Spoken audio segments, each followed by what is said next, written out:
The boy's scream cuts through the park like something breaking. Not a cry, not a whimper, an actual scream, the kind that makes a person's whole body go tight.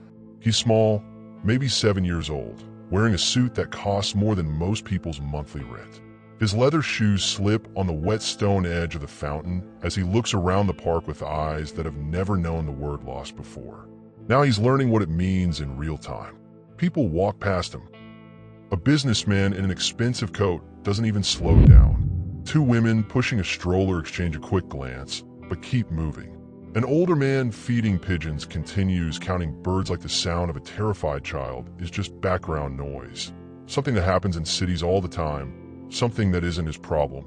Most people don't hear it, or they hear it the way they hear traffic. Background, somebody else's crisis. But girl stops. She's standing on a park bench about 50 feet away, wearing a navy blue school uniform with cuffs that have been mended so many times the stitching looks like a map of repairs. Her shoes are polished to an impossible shine, the kind of shine that only comes from effort and care. She's been sitting there for 45 minutes, watching the storm clouds build overhead, letting the gray air calm the weight she carries in her chest. Her shift at the hotel doesn't start until 7. These minutes belong to no one but her. Hi viewers, kindly tell us where you're watching from and what time it is. When the boy's scream reaches that pitch where it sounds like something inside him is actually breaking, she stands. Without thinking, without hesitation. Her name is Jada Monroe, and she's 12 years old, though the way she moves suggests she's lived longer than that. She's got her mother's careful eyes and her father's stubborn chin. Not that her father's been around to know it. Her mother works double shifts as a maid at the Grand Hotel, coming home at night smelling like cleaning solution and exhaustion. Jada learned early that some people work twice as hard for half as much. She learned it so well, she doesn't even question it anymore. She moves toward the boy, stepping down from the bench, her movements slow and deliberate so she doesn't startle him. The rain hasn't started yet, but the air tastes like it's coming. The kind of storm that takes its time, that warns you before it arrives. The boy is crouched beside the fountain, his whole body shaking. Tears stream down his face in rivers. His hands grip the fountain's edge, like if he lets go he'll fall into something he can't climb out of. Jada kneels beside him, getting down to his level. Her uniform skirt soaks up water from the wet stone, but she doesn't react, doesn't flinch. "Hey, pequeño," she says quietly, and her voice comes out soft as water. She speaks in Spanish, real Spanish, not the English version with Spanish words thrown in. The kind of Spanish that sounds like home. "Estás a salvo. You're safe now, okay? What's your name?"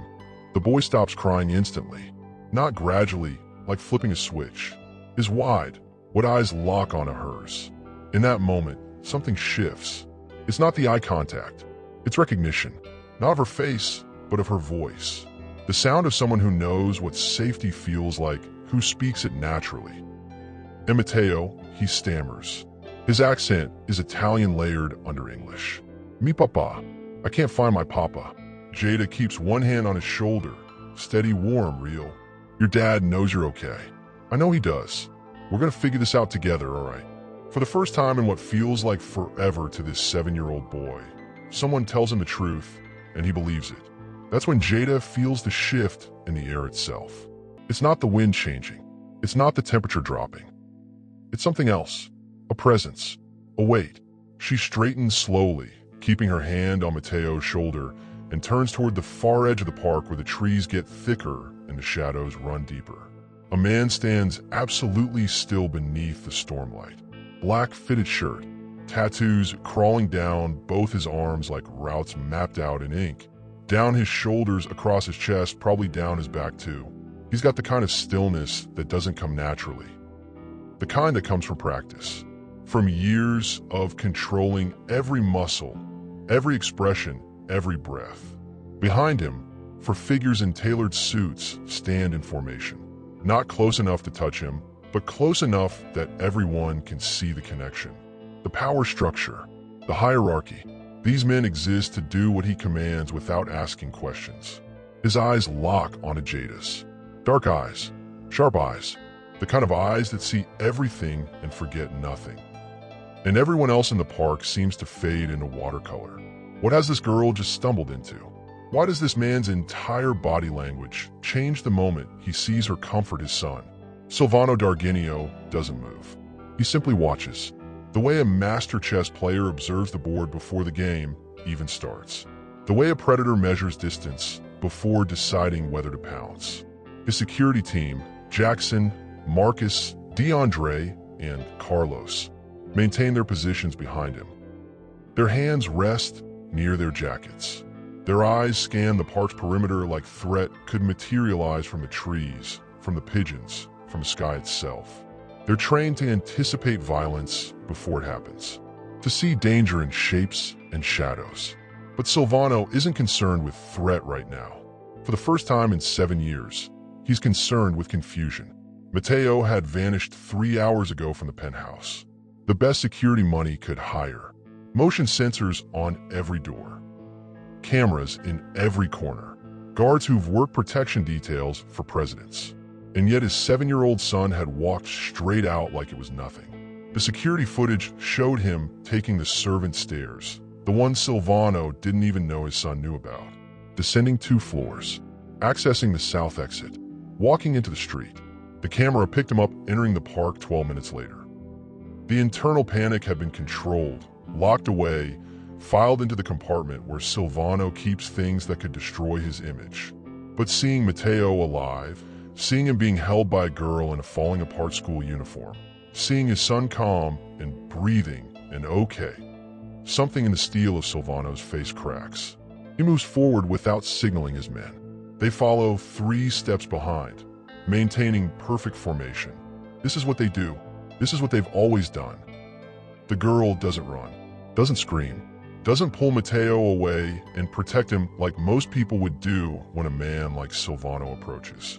She simply straightens, keeping her hand on Matteo's shoulder, and waits.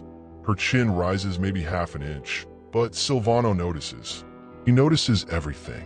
He was lost, Jada says quietly in Spanish, then switches to Italian. I was helping him. Silvano's voice is constructed from pure control, each word measured out, released deliberately with precision. Where did you learn to speak Spanish?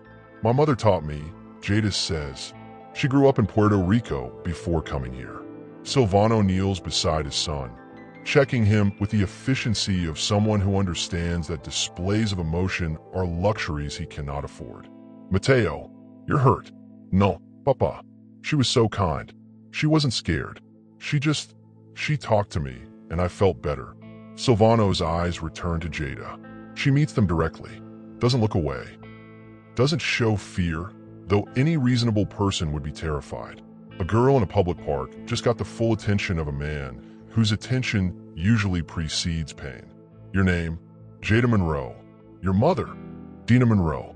She works as a cleaner at the Grand Hotel. Each word lands like Silvano is cataloging her, filing her away, organizing information into the part of his mind reserved for things that matter, for things he needs to understand. He stands. His men immediately straighten, returning to their ready positions.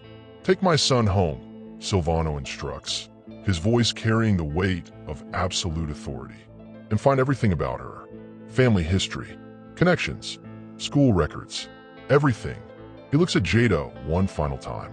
There's something in his expression that isn't a threat, isn't quite curiosity either. It's the look of a man who just encountered something that doesn't fit his understanding of how the world actually operates. As his men escort Matteo away, the boy turning back twice to wave at Jada, the rain finally begins. Not a drizzle, a deluge. Within seconds, the park empties. People run for cover. Umbrellas snap open.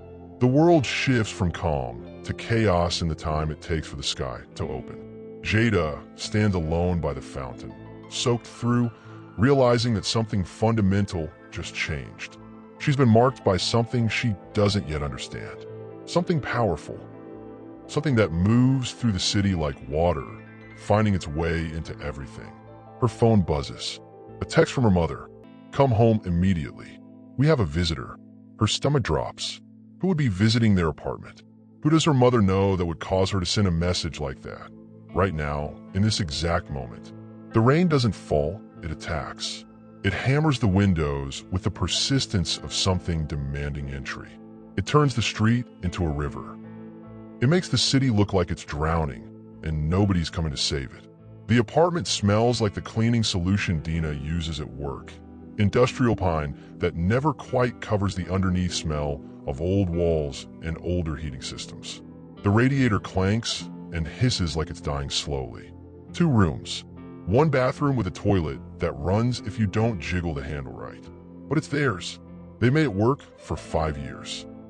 Silvano Dargenio sits at their kitchen table like he owns it. Dina Monroe stands in the doorway, her hand trembling on the frame. She's been working for 12 hours. Her feet don't remember what not hurting feels like. Her back is a series of knots tied too tight. She's got cleaning solution under her fingernails and exhaustion written across her face. He hasn't removed his wet jacket, hasn't asked for coffee, hasn't made any gesture that suggests he understands how a normal conversation begins. He simply exists in their space, radiating the kind of power that makes the apartment feel smaller, the walls feel closer, the ceiling feel lower. On the table, a photograph. Dina stops breathing. The photograph shows a woman, maybe 30 years old, standing in front of a Spanish villa with climbing vines and terracotta tiles. She's holding a puppy, mixed breed, cream and brown colored. Her smile is the kind of unguarded joy that comes from believing the world is fundamentally good. Believing people are worth believing in. It's Camila, Dina's former employer. The woman who disappeared 15 years ago and took half of Dina's conscience with her. Do you know her? Silvano asks, not looking up from the photograph. Where did you find this? Dina's voice comes out as a whisper. Valencia, Silvano says quietly. 15 years ago. The woman in this photo is my sister. She was involved in operations my family did not approve of. When she disappeared, I had 2 possibilities. She was dead or she'd fled. He finally looks at Dina. I've had this photograph on my desk for a decade, waiting for her face to appear in surveillance footage, hospital records, immigration databases. Nothing. Until today, when my men brought me information about a girl named Jada Monroe. Dina's legs stop working. She sits down hard in the chair across from him. They found a connection, Silvano continues. Your daughter's mother works as a cleaner. Historical records show you worked in Valencia 15 years ago for a woman named Camila Dargenio. He leans forward. For my sister. Dina's hands shake. She folds them on the table, trying to keep them still. Your daughter speaks Spanish with an accent that matches Valencia. And my men found something else. 15 years ago, you were at the scene of a police raid. A raid on an illegal animal sanctuary. His eyes narrow. What were you protecting, Dina? What was worth protecting more than your own life? Outside, thunder cracks the sky open. The lights flicker. For one moment, the apartment goes dark. Then they return, casting everything in sharp shadows. Dina's mouth opens and closes. Her hands unclench.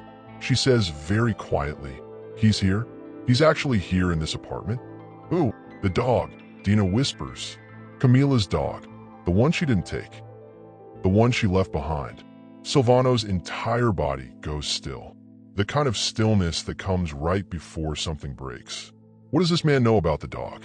And more important, what has Dina just admitted by saying those words out loud? Dina's voice becomes smaller, receding into memory like she's traveling backward through time. Her hands rest flat on the table. She doesn't make eye contact. She looks at the scratch marks on the table's surface like they contain answers. Camila was a therapist, she begins. That was her real job. She worked with people who had experienced trauma. But her actual work was different. She rescued dogs from fighting rings. Illegal operations run by criminal organizations that treated them like they were less than nothing. Silvano's jaw tightens. He understands immediately what this means. Which organizations? Which families? Which crimes? She paid me to help, Dina continues. 3 times a week, we'd go to warehouses, basements, places that didn't appear on any map. We'd take the dogs, starved, broken, traumatized beyond repair, or so everyone thought. We'd get them to a sanctuary on the outskirts of the city, a place where they could heal, where nobody would hurt them anymore. Dina's eyes finally lift to meet Silvanos. There's something different in her expression now. Not fear, defiance.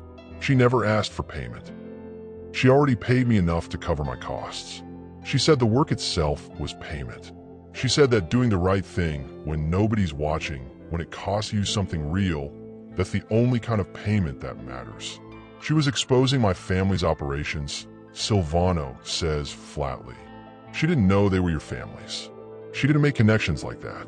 She didn't see the men running the operation as powerful or untouchable. She saw suffering. She saw creatures that needed saving, and she made the choice to save them. Dina's voice strengthens. One day, there was a raid. Police showed up. Camila told me to run. I did. I got out with 3 dogs hidden in a van. And she, Dina, closes her eyes, traveling back to that moment, to the fear, to the guilt, to the years of not knowing. She stayed. She told me she would handle it. She said she had insurance. I don't know what I thought. I was terrified. I grabbed the dogs and I ran. While I looked back, the police were leading someone into a car. I thought it was her. I thought they arrested her. I thought she was in prison, and I was too scared to try to help her. I was too scared to risk my daughter. Dina opens her eyes. They're wet now. For years, I waited to hear from her. I waited for a letter, a phone call, some message, anything that said she was alive, that she forgave me for running, that she understood why I chose my survival over hers. She didn't go to prison, Silvano observes, watching Dina's face carefully. No, Dina says. Her voice is barely audible now. Before the raid, Camila did something brilliant and absolutely terrible. She placed microchips in the collars of several dogs connected to your family's operation. Each microchip contained evidence, security footage, transaction records, photographs, encryption codes, everything needed to dismantle the entire network. Silvano's entire body goes completely rigid. Even his breathing seems to stop. One of those dogs was a puppy, Dina continues. Mixed breed, one eye blue, one eye brown. Camila said if anything ever happened to her, someone needed to have that dog. She gave it to me before the raid. She said the dog would be a reminder of what matters, of why we fight. Silvano stands slowly. His men, who have been waiting outside, maintaining perimeter security, feel his movement through the door somehow and prepare for action. That puppy, Dina says, is still alive, still wearing the collar, still carrying Camila's insurance policy on its body. Where is it? Silvano's voice is barely audible. Upstairs, Dina whispers, sleeping beside my daughter. Silvano moves toward the apartment stairs. Dina doesn't try to stop him. She's understood, somewhere deep in her cells, that stopping this man is impossible. That trying to stop him would only delay the inevitable. That some things are already in motion and cannot be redirected. What is waiting for him upstairs? What will change when Silvano comes face to face with a dog that carries evidence that could destroy everything he's built? The upstairs bedroom is small. One bed with sheets that have been patched so many times the original pattern has become a map of repairs. A desk crowded with school books and homework papers and the careful work of a girl trying to succeed despite everything working against her. A window overlooking the street where rain continues its assault on the city. And in the corner, on a dog bed that's lost its stuffing, sleeps a dog that looks exactly like Dina described. Cream and brown coat. One eye open even in sleep. The blue one. The other eye closed, the brown one hidden away. The visible eye watches Silvano with the wariness of an animal that has learned to expect threat. The dog's body is scarred. Old injuries, healed wounds, evidence of suffering that goes back years and years. But also something else.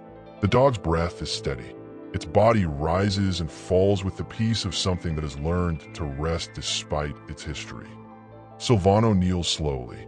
The dog doesn't wag its tail, doesn't make any gesture of welcome. Instead, the animal's body tenses. It prepares for a threat that experience has made it expert at recognizing. around the dog's neck, and Silvano has to look carefully, has to study it closely, is a collar. Not a normal collar. There's something embedded in the underside. Technology. Microchip housing.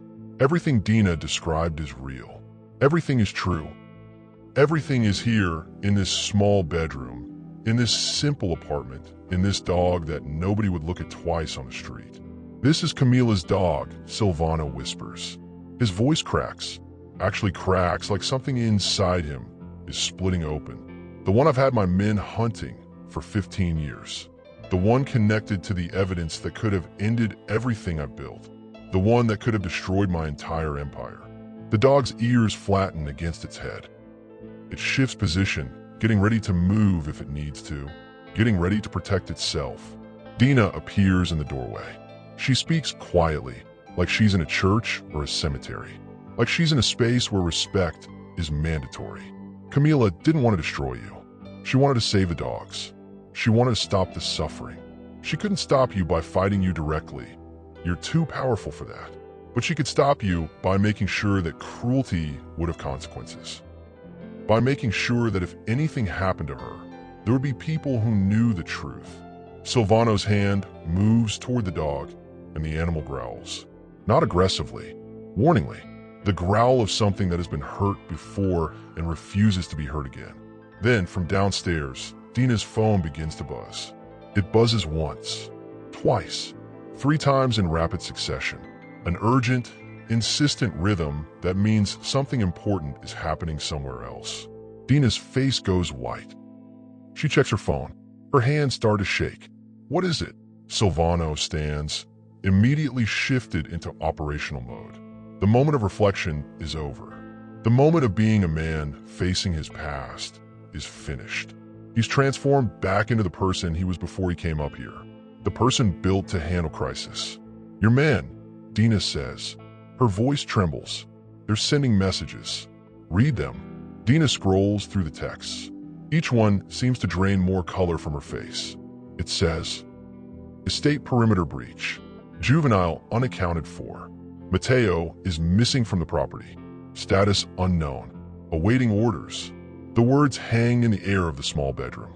Silvano's phone is already in his hand. He doesn't remember pulling it out.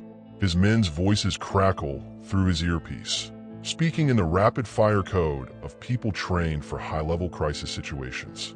Status, he commands, his voice cutting through the chatter. Juvenile exited at 1847 hours via East Courtyard, his security chief reports. There's hesitation in his voice. Hesitation means something went wrong.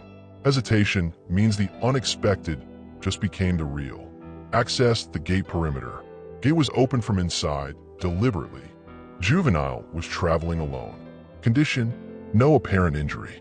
Juvenile was carrying a photograph, pre-digital, from the archive in the study. Silvano's hand clenches. He knows exactly which photograph. The one Mateo found 3 months ago.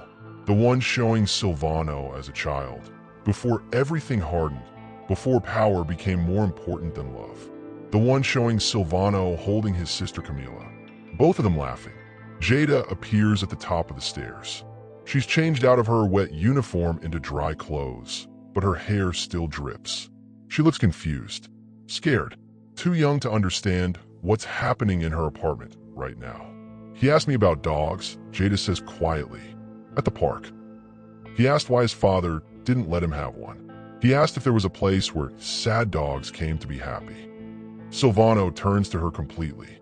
For the first time, he looks at her not as a stranger or a curiosity, but as someone who might actually hold the answer to what happens next. Where would he go? Back to where he met me. Jada says, her eyes are steady. Her voice is steady. Back to the place where a girl with a kind voice helped him when nobody else stopped. Back to the fountain. In that instant, staring at this girl who has no connection to his world, who doesn't understand the danger she's involved in, Silvano understands something that his years of control never taught him. She might be the only person who can save his son. Get a car, Silvano tells Dina. To Jada, take me to him. Now, as they move toward the door, the dog from the bedroom, the one with the blue eye, and a microchip and 15 years of secrets encoded into its very body. Rises from its bed and follows them downstairs. It walks beside Jada, not because it's trained to, not because anyone commanded it, but because it recognizes something in her that the world, and even Jada herself, has not yet understood. What will they find at the fountain in the middle of this storm? What has the boy discovered that was worth risking everything to find? The car tears through rain-soaked streets like something hunting. Silvano sits in the back seat, his shoulders rigid, his hands pressed flat against his thighs. His knuckles are white, the kind of white that comes from gripping control, so hard your bones start to show through your skin. Dina drives. Her hands shake on the steering wheel. Her eyes stay locked forward, not because she's concentrating, but because she's terrified to look anywhere else. Jada sits in the passenger seat, the old dog pressed against her legs in the cramped space, its head turned toward the window, like it knows exactly where they're going. The city blurs past. Scaffolding, neon signs that reflect off wet asphalt, shuttered businesses. Everything looks drowned. Everything looks desperate. The storm has turned the streets into something barely recognizable. Status, Silvano says into his phone. His voice is controlled, but something underneath it is breaking. He's already called 3 times in the past 5 minutes. His men know to answer immediately. Still searching the surrounding blocks, his security chief reports. No sign of Juvenile. Rain is making visual search difficult.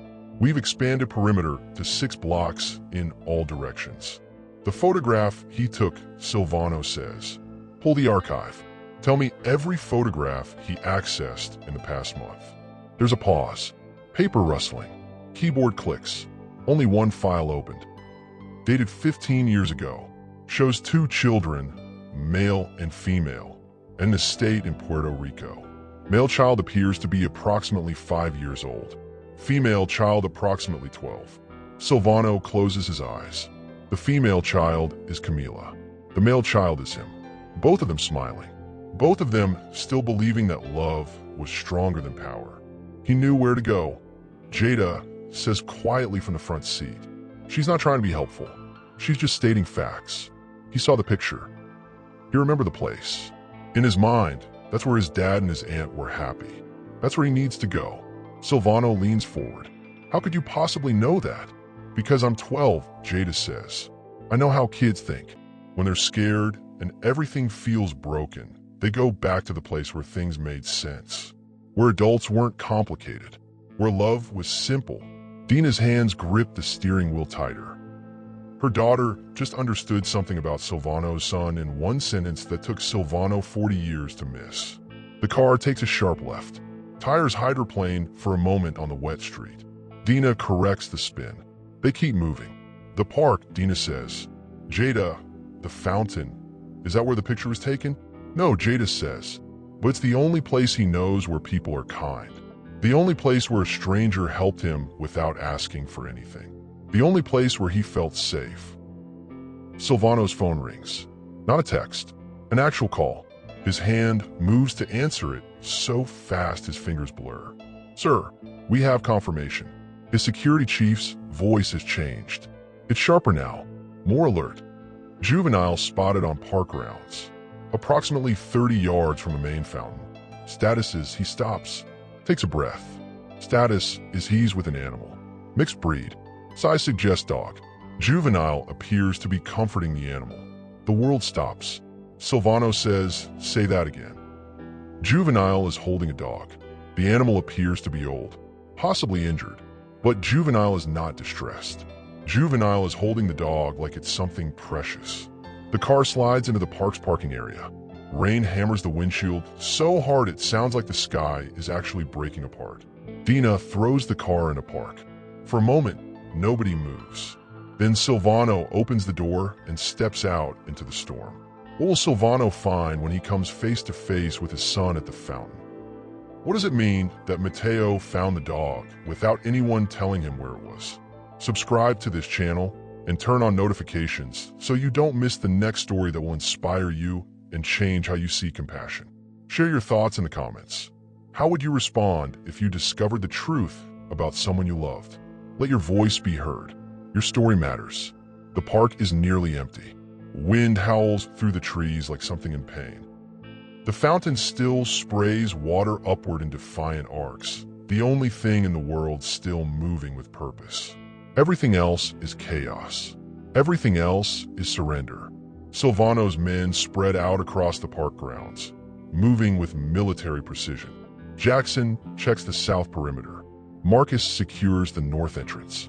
DeAndre and Carlos maintain position near the main path. They're trained to handle threat, to eliminate problems, to create protection bubbles around their employer. But this is different. This is a missing child. This is something that breaks the usual protocol. Jada moves forward first, the old dog walking beside her like it's been waiting for this moment its entire life. The dog's movements are slow, careful, deliberate. Every step costs something, but the animal doesn't hesitate, doesn't stop, keeps moving toward the fountain with the focus of something that has been traveling through time to get here. Silvano follows. Dina stays back, hands pressed to her mouth like she needs to hold something inside her from coming out. The rain has turned everything into water. The stone paths are rivers. The benches are islands. The whole park is becoming an ocean, and in the middle of it all, by the fountain, a small boy hugs an old dog like it's the only thing in the world that matters. Mateo is soaked through. His expensive suit is ruined. His leather shoes are destroyed. His hair plasters to his forehead. But his arms around the dog are tight. His face is pressed against the animal's neck. And when he looks up and sees Silvano approaching, he doesn't scream, doesn't run, doesn't show fear.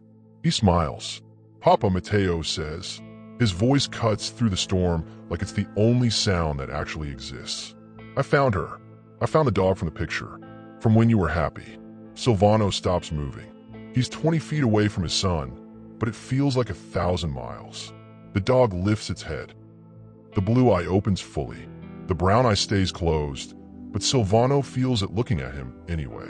Feels the weight of recognition.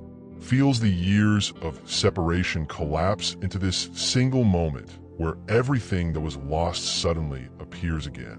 The dog doesn't move towards Silvano aggressively, doesn't threaten. Instead, the animal stands up, shaking water from its coat, and walks directly toward the man who has spent half his life searching for it. When the dog reaches Silvano, it stops. For one eternal second, neither of them moves. The man and the animal face each other in the middle of a thunderstorm in a public park while a 7-year-old boy watches to see what happens next. Then the dog whines, not aggressively, but with recognition. The sound of reunion with something lost. The sound of memory returning. Silvano kneels. The dog doesn't pull away. Instead, the animal presses its muzzle against his hand, and Silvano feels the weight of it, the warmth of it, the absolute realness of it. His hand moves along the dog's spine, tracing the scars, feeling the years written into the animal's body like a history book. Each wound tells a story. Each scar marks a moment of survival. Camila's dog, Silvano whispers. His voice breaks into pieces, actually cracks like glass. "You've been alive this whole time. You've been here." Mateo runs down from the fountain edge, splashing through the water, throwing his arms around his father. For the first time in years, Silvano doesn't stiffen when touched, doesn't maintain distance, doesn't protect himself by staying separate. He holds his son. He holds the connection to his sister. He holds the evidence of his crimes. And for the first time in 40 years, he doesn't try to destroy it.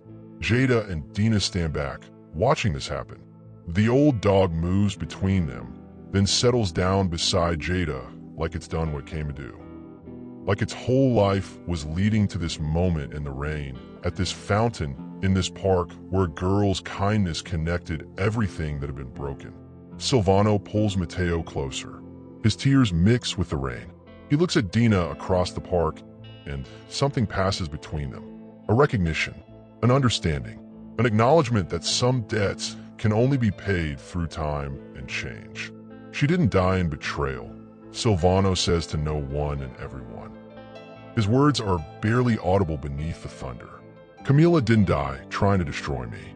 She died trying to protect something that mattered more than power. something that mattered more than any empire I could build. What transformation will happen next? How can a man built on fear and control survive the truth about love? Subscribe to this channel and turn on notifications so you never miss a story this powerful. These are the moments that remind us who we really are. Share your thoughts in the comments. Have you ever been changed by someone else's compassion? Your story deserves to be heard. Turn on those notifications now. 8 weeks pass. The rain has become intermittent. The city has reorganized itself around whatever comes after empire crumbles. Silvano's name has started to disappear from certain conversations. His operations have been either shut down or transferred to people who understand that power built on suffering eventually consumes itself. The money flows differently now. Animal rescue centers bloom across the city like unexpected gardens planted in concrete. The foundation bears Camila's name in bronze letters that catch sunlight. Every shelter, every sanctuary, every place where dogs are given a second chance carries her name. Carries her belief that small acts of kindness matter more than kingdoms. Elena and Dina Monroe have moved into a house near the park, not as employees, not as charity cases, but as partners in something larger than themselves. They work with rescue dogs, documenting the healing process, teaching other people that compassion isn't weakness. It's the most difficult power to wield. The old dog walks slower now, moving through the house with the careful precision of an animal that knows its time is limited. But its movements are calm. Its body is at peace. It sleeps most days in a patch of sunlight near the kitchen window, watching the street, watching the people who come and go, watching Jada do her homework at the dinner table. Mateo visits 3 times a week. He brings books about animals. He sits with the old dog and reads to it, speaking in low, gentle tones like the animal understands every word. Maybe it does. Maybe understanding is just about presence anyway. Silvano stands in the doorway most afternoons, not quite entering, not quite leaving. He watches his son with the dog. He watches Jada move through the house with the ease of someone who belongs there. He watches Dina work on rescue documentation at the dining table. He's learning to be quiet, learning to observe without needing to control, learning that being present is enough. The park near the fountain has become a destination. People come to see the place where a girl's kindness changed a man, where a dog carried secrets through time, where an empire made of fear became a foundation built on love. The plaque has been installed. Bronze. Permanent. The words carved deep enough that time itself cannot erase them. Jada traces the letters with her fingers one afternoon. Rain threatens again, but not the kind that destroys. The kind that feeds things. The kind that helps growth happen. "Do you think he's really going to stay changed?" she asks. She's older now. High school. Still working at the hotel with her mother, but also studying, planning, believing in futures that seemed impossible a few months ago. Silvano stands behind her, hearing the question, understanding that it's directed at him, even though she's not looking at him. "I think," he says quietly, "that I'm going to keep trying," which might be the same thing as changing, which might be all anyone can really do. He holds something in his hand, a new collar. He's been carrying it for weeks, waiting for the right moment. The collar is made from soft leather, hand-stitched, designed for comfort rather than control. Inside, embossed in metal, are words written in Camila's handwriting. She'd written them years ago, long before she disappeared. Silvano found the note in his sister's old apartment, the one he'd kept sealed for 15 years. The words read, "The way we treat the smallest lies reveals who we truly are." He kneels down beside the old dog, who opens its blue eye, watching him with the calm acceptance of an animal that has learned to trust again. The dog has earned the right to be old, has earned the right to rest, has earned the right to be loved without earning that love through obedience or service. Silvano removes the old collar slowly, carefully, treating the action like a ceremony, like a ritual that matters. He attaches the new collar, and the dog doesn't pull away, doesn't resist, simply accepts the change. The dog stands up, moving slowly, joints creaking, and walks to Jada. It presses its head against her leg, and she runs her hands along its neck, feeling the new collar, reading the words through touch. Silvano whispers to the dog, speaking in Italian now, in a language his sister spoke, in the language of home. Gracias, Piccolo. Thank you for waiting. Thank you for remembering. Thank you for bringing me back to what matters. The dog's tail wags once. Just once. But it's enough. What has changed about Silvano that will make him truly different going forward? Will redemption last? Or will the pull of power eventually reclaim him? Subscribe to this channel and turn on notifications so you don't miss the next story that might change your life. These stories remind us that transformation is possible, that compassion is powerful, that we get to choose who we become. Share your thoughts in the comments. Do you believe people can truly change? Tell us your story. Let your voice inspire someone else today. Subscribe now and turn on notifications. The sun sets over the city in shades of orange and red and gold. The park is full now. Not crowded, but full in the way places become full when they hold meaning, when they hold history, when they hold transformation. The ceremony is small, not a celebration exactly, more like an acknowledgement. Like the city taking a moment to recognize that something important happened here. Silvano stands in front of the plaque with his son. Matteo is 9 now. His face has started to lose the round edges of childhood, but his eyes are still clear, still kind, still holding something that his father is learning to protect rather than control. Dina stands beside them. Jada stands beside her mother. The old dog lies on a cushion, at peace now in ways that animals usually only achieve at the end of their lives. The vet said it was coming soon, said the dog's time was limited, but also said the dog seemed satisfied, like it had done what it came to do. People gather, not many, just the people who understand what happened here. Rescue workers who've benefited from Silvano's foundation. Therapists from the center Dina now runs. Teachers from Jada's school. Regular people who heard the story and came to see the place where kindness changed the world for one family. Silvano speaks. His voice is quiet, but it carries. The park seems to hold his words. My sister believed that the smallest lives matter most, that how we treat something powerless reveals everything about who we really are. For years, I believed the opposite. I believed power was the only thing that mattered. That controlling fear was the only way to survive. He pauses. His hand rests on his son's shoulder. I was wrong. I was wrong for so long. The crowd is silent. The city around them seems to pause. A girl stopped to help my son when she didn't have to, when nobody was watching, when there was nothing in it for her. She did it because that's who she is. Because compassion isn't something you learn. It's something you choose again and again every single day. Silvano looks at Jada directly. That girl reminded me what my sister knew. Well, I forgot. The old dog shifts on its cushion. Its breathing is shallow now. Its time is measured in days, maybe hours. But it's peaceful. It's home. I'm shutting down everything that caused suffering. Every operation. Every profit center built on cruelty. And I'm building something different instead. Something my sister would recognize. Something built on the belief that every creature deserves protection. That compassion is the only power that lasts. Matteo reaches down and pats the old dog. The animal opens its blue eye, sees the boy, and rests. Dina speaks next. Her voice is stronger now. It doesn't shake like it did that day in her apartment when Silvano appeared at her table. Camila was my friend, my employer, my teacher. She taught me that doing the right thing when it costs you something is the only kind of doing that matters.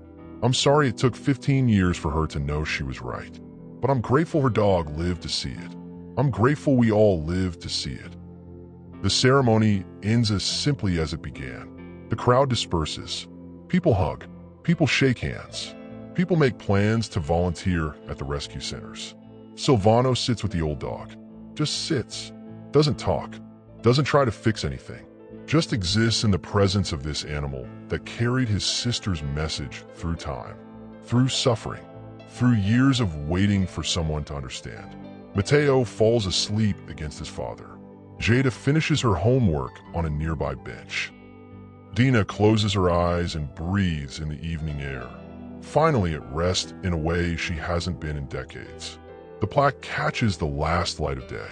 The words glow in bronze. The way we treat the smallest lives reveals who we truly are. And in that moment, as the city transitions from day to night, Silvano finally understands what his sister knew all along. That power doesn't come from controlling others. That strength doesn't come from fear. But the only way to win is to choose love again and again until it becomes who you are. How will Silvano carry this forward? Will this moment of clarity last, or will the weight of the world pull him back? Subscribe to this channel and turn on notifications so you never miss a story this important. This is the kind of story that changes how we see ourselves, how we see each other, how we choose to move through the world. Share your experience in the comments. Have you ever been transformed by someone's kindness? Your story might inspire someone who needs it today. Turn on those notifications now so you're never left behind. 5 years later, the city has transformed. Not completely, not perfectly, but noticeably, visibly, in ways that people who live here can feel in their bones. The rescue centers bearing Camila's name operate at capacity. Hundreds of dogs have been saved. Thousands have been trained. Tens of thousands of hours of therapy and healing have happened in spaces built on Silvano's money, but organized by Dina's vision. Silvano runs a legitimate business now. Import and export, shipping and logistics. Nothing that touches the darkness he left behind. He works 12-hour days, but the work is clean.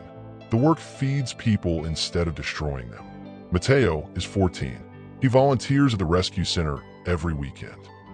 He's kind in the way that people are kind when they've been given a second chance at their own father. When they understand what could have happened if one girl hadn't stopped at the right moment. Jada is 17. She's been accepted to college on a full scholarship. Environmental science, animal welfare law. She's going to spend her life protecting things that can't protect themselves. She got that from watching her mother. She got that from watching what happens when compassion meets power. Dina runs the foundation now. She makes decisions. She hires people. She fires people.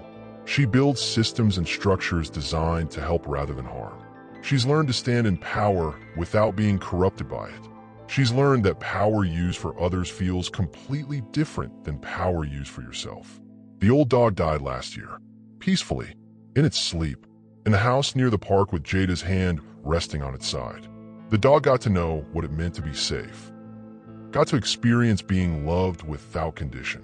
Got to see the man who was its master's brother finally understand what his sister had known all along. They buried the dog in the park, not under the plaque, but near it, close enough that the words would stand over the grave. Close enough that anyone walking through the park would see the stone and understand that even the smallest life mattered enough to mark. Silvano visits the grave on certain days. Not every day, not in a way that's obsessive, but on days when he needs to remember. On days when the old pull of power tries to whisper that control is easier than compassion. On days when he needs to feel the weight of transformation and know that it's real. He brings flowers, not fancy flowers, simple ones, the kind that grow wild, the kind that Camila would have appreciated because they're useful as well as beautiful. Today he brings Matteo. The boy is old enough now to understand something of what happened. Old enough to know that his father wasn't always the person he is now. Old enough to carry the responsibility of knowing that he almost didn't exist. That Silvano almost chose a different path. That one girl's kindness changed the trajectory of his entire life. Do you ever regret it? Matteo asks, giving up everything? The power? The control? Silvano looks at the grave. At the stone with the dog's name and the dates and the simple word, beloved. Every single day, Silvano says. And then I remember what I gained instead. I gained my son who speaks to me. I gained the respect of people who deserve respect. I gained the knowledge that I'm not defined by the worst things I've done, that I can choose something different. He kneels beside the grave and places the flowers. Your aunt knew this. Somehow, she knew that the only way to defeat cruelty was to be kind anyway, to protect anyway, to believe in the possibility of change when everything around you suggests that change is impossible. In the distance, at the main fountain, Jada helps her mother set up for the monthly volunteer meeting. People are gathering. People who've chosen to dedicate their lives to rescue work. People who believe that compassion is worth the effort. People who understand that the smallest lives reveal everything about who we are. Silvano stands and walks with his son back toward the park. Back toward the place where all of this started. Where a girl stopped for a crying child. Where a man learned that power means nothing compared to kindness. The plaque catches the afternoon light. The word shine. The way we treat the smallest lives reveals who we truly are. Silvano reads them again, the way he reads them every time he comes here. And he understands that his sister will always be present. In the words, in the work, in the choice to be different, in the decision to protect instead of destroy. He's not the man he was. He's not perfect. He's still learning what it means to be human. But he's trying. Every single day, he's trying. And maybe that's enough. Maybe that's all anyone can really do. The sky is blue. No storms threatening. The park is full of people doing good work. Doing it because they believe it matters. Doing it because they understand that every creature deserves to be treated with dignity and respect. And in that moment, watching his son walk toward the rescue center, watching Jada and Dina organize the volunteers, watching the work of compassion continue forward into the future, Silvano understands the final truth, that we don't get to choose who we were, but we get to choose who we become. We get to choose every single day. And in those choices, we reveal everything about ourselves. That's where the real power is. That's where transformation lives. That's what Camila knew. That's what the dog carried through 15 years of waiting. That's what a girl's simple kindness awakened in a man built on fear. And that choice, that simple, daily choice to be kind, that's the legacy that will outlast any empire ever built. Subscribe to this channel and turn on notifications so you never miss a story that matters. This is the kind of story that reminds us why compassion exists, why kindness changes the world, why the smallest moments can alter everything. Share your thoughts in the comments. What did this story teach you about who you want to become? What transformation are you ready to make? Let your voice inspire someone else today. Subscribe now, turn on those notifications, and tell us your story in the comments. Because your transformation matters too. The end.